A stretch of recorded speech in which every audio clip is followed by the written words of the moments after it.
Hey, how's it going? This is Melinda and welcome to my channel. Today I want to talk to you about the vinyl resurgency and inflation.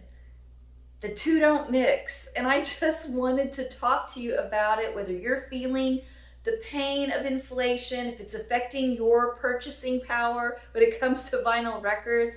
I also want to know if it's hurting record stores and the record labels. This affects everybody. So if you're not a subscriber to my channel, please subscribe, hit the like button and the notification bell.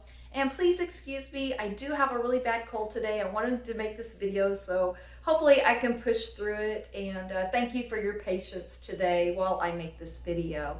So let's talk about it. The gas prices, the grocery bills, all of the necessities of life have been skyrocketing here in the US, and it affects how we spend our extra money. So yes, we are having a lot of problems, and what inspired me to make this video was watching a live stream from Mike and his beautiful wife Angel from the In Groove. About once a month, they do about a 2-hour Q&A where they answer questions. And I asked Mike and Angel if inflation had been affecting the sales of records at their store.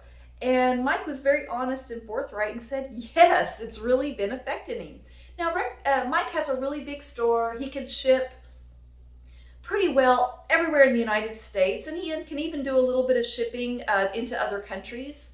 Maybe he's not being hit as hard, but a lot of these record stores are getting hit hard. He talked about how the shipping costs to bring crates in is going through the roof. Just things we don't think about as the consumer that our store has to take in as an expense. So he's dealing with that. We're dealing with some of the record labels that have been slowly phasing in price increases, some more than others, but they've all had to go up in price. A lot of the record labels are wanting to be ambitious. They're wanting to build new pressing plants and all this exciting stuff that we've been wanting. And now it's got to be a little nerve-wracking for them to take on that kind of expense and to take that kind of risk when a lot of people are left with a lot less spending money, and that does affect how we purchase vinyl. Mike from the In Groove said it best. He said, vinyl is a luxury. I don't usually think of it that way. For me, it's a way of life, but it is a luxury. We don't have to have vinyl. We can listen to music through streaming and the radio and YouTube in so many ways. We don't have to buy vinyl records. So it is an ultimate luxury. And these record stores are depending on people to come in and spend money on a luxury item. So that gets really hard for them. And I know personally, I have been buying less. There's a mixed reason for that.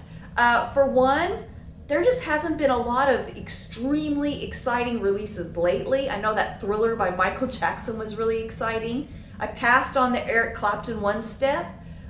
There's just not been a lot of excitement, and the June Record Store Day drop is going to be a lot less than what we were dealing with in April. So there's really not a lot I want there. Also, I have just been very careful. I haven't been buying as much. My husband and I just got back from a trip to Florida last week. We were on vacation. Usually when we go, we stop at record stores on the way, record stores on the way back.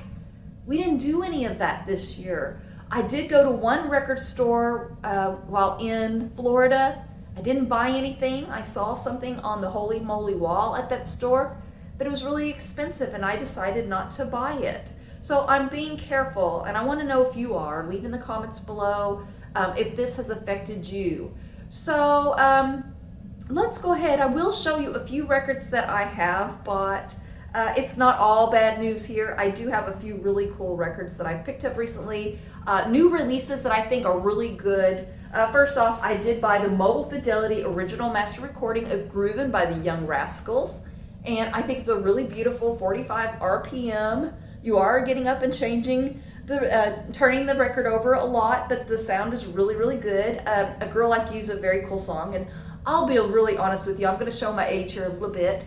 I did not know this song until Sean Cassidy covered it. When I was a little girl, Sean Cassidy was a really huge star, and he was putting out records, and he sang a cover of A Girl Like You. So that was the first version of that song I ever heard. It's a really good one.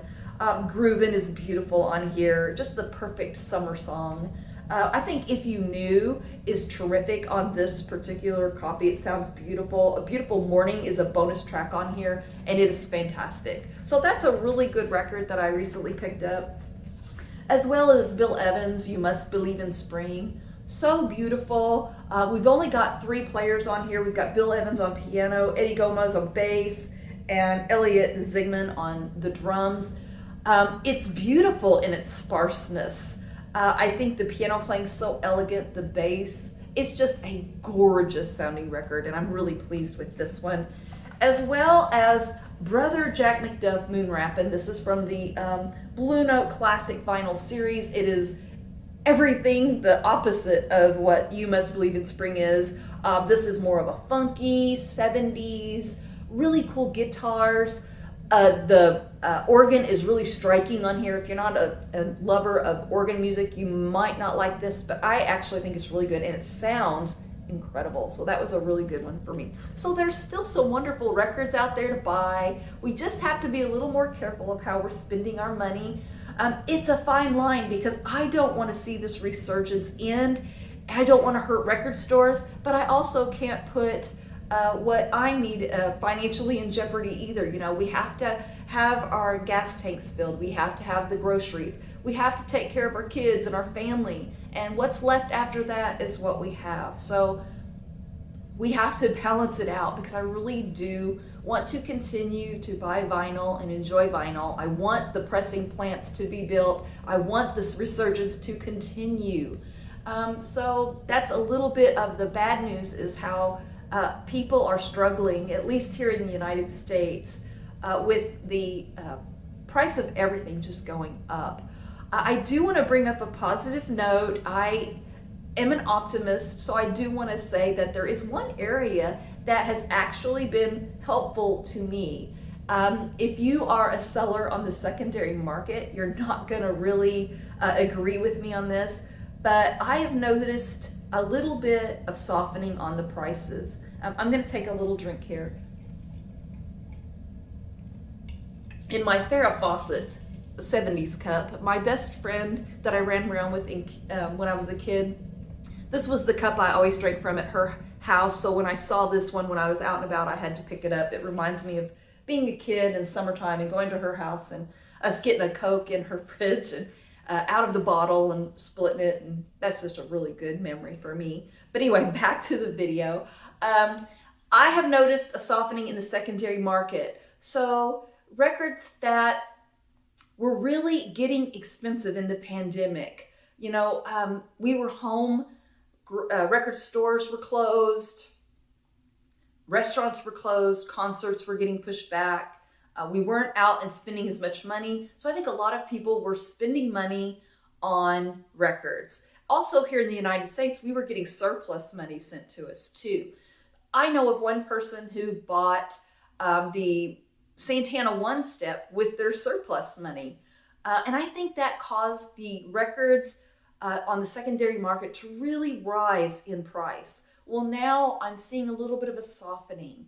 And what I mean by that is the record prices aren't as firm. A lot of people are now taking offers that weren't taking offers back then. And I was able to find a really cool record that I just got today. So a couple of weeks ago, I was watching an auction from Billy Hurst. His record store is Riverbend Records. And on a Saturday night, he had an auction. And it's not really an auction so much as he was showing a record, naming a price, and the first person to say, "I'll take it," got the record. And someone beat me out of this one record that I really wanted. Someone else was a little faster on the fingers and got it, and I missed out. So I went looking for it on Discogs and eBay, and I noticed a lot of people are now, where it used to be just strictly buy it now, are accepting offers. And I got this fantastic Bob Dylan Unplugged for $70. Really shocking because it sells for a lot more money and it's in beautiful condition. An excellent record. This came out in 1995. I like this one. I think he sounds really great on here. I know my husband isn't going to want to listen to it with me, but hey, I love Bob Dylan and I actually think this is a really good performance.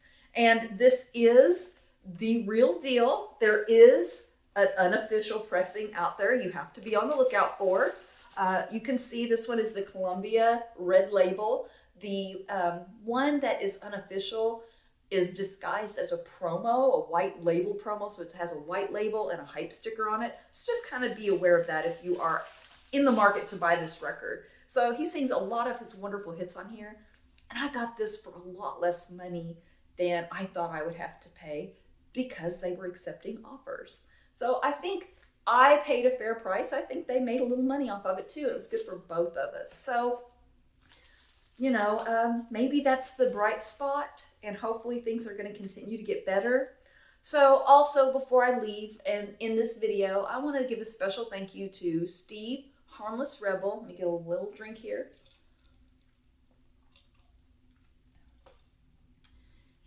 Steve has a channel called Harmless Rebel, and he has been one of my earliest friends I've made here in the vinyl community.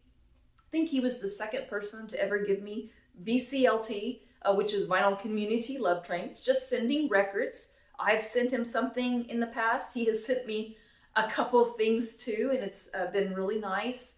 Really sweet guy. He was very supportive when I first started, and he sent me some really cool records. He is one of the channels that I really like because he shows a huge variety of things. He's into heavy metal, he's into classic rock, he's into jazz, he's into country. He likes it all. And what he sent me reflects that. So first off, he also is into audiophile records, and he sent me a wonderful audiophile record. This is Mobile Fidelity's Rod Stewart Gasoline Alley, a very good record. And what's funny about it is I actually like the song Gasoline Alley is probably my least favorite on here, but it's still really good. I enjoy it. So a really great record. I like Rod Stewart, and I think what makes him special to me is I can go through all of the years of my life.